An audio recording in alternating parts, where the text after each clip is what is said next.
வணக்கம். நான் லதா கிருஷ்ணன். இன்றைக்கு விழிப்புணர்வு பதிவில் இந்த இஞ்சி பூண்டு பேஸ்ட்டுகள்லாம் பார்த்திங்கன்னா இப்போல்லாம் நம்ம மக்கள் வெளியே வாங்க ஆரம்பிச்சிட்டாங்க.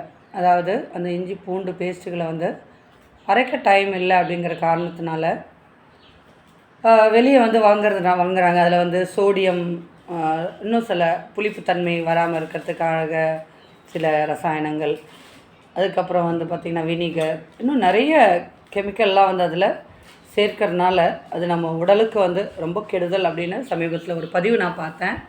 அதில் அது டாக்டர் இதுபோல் இஞ்சி பூண்டு பேஸ்ட்டுகளை நம்ம இன்ஸ்டண்ட்டாக வாங்கி பயன்படுத்துகிறத விட வீட்லேயே நம்ம அரைச்சி பயன்படுத்துகிறது தான் நல்லது.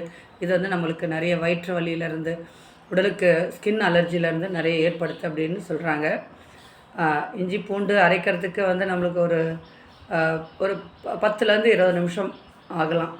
இதே நம்ம ஒரு சண்டேயில் நம்ம அதை இஞ்சி பூண்டை உரித்து அதை நம்ம மிக்சியில் அரைச்சி அதோட கொஞ்சம் எண்ணெய், கொஞ்சம் சால்ட்டு சேர்த்து நம்ம ஃப்ரிட்ஜில் வச்சு இதை ஒரு 4-5 நாள் கூட வச்சு பயன்படுத்தலாம் அப்படின்னு சொல்கிறாங்க.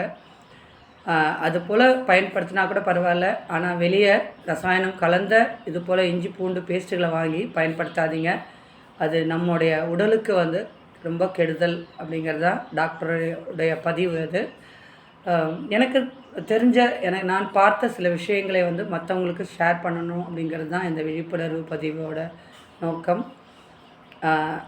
அதாவது இஞ்சி பூண்டு நம்முடைய உடலுக்கு ரொம்ப ரொம்ப நல்லது இல்லையா? அது ஒரு மருத்துவ குணம் வாய்ந்தது.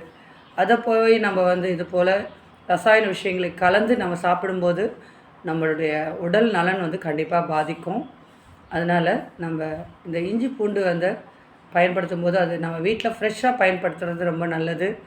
நீங்கள் வேலைக்கு போகிறவங்களா இருக்கோம், அதனால் நான் இதை ஃபஸ்ட்டே நான் ரெடி பண்ணி வச்சுக்கணும்னு நினச்சிங்கன்னா நம்ம சண்டேஸில் அதை இஞ்சி பூண்டை உரித்து நல்லா அரைச்சி அதோட எண்ணெயும் சால்ட்டும் சேர்த்து நம்ம ஃப்ரிட்ஜில் ஸ்டோர் பண்ணி வச்சுக்கலாம்.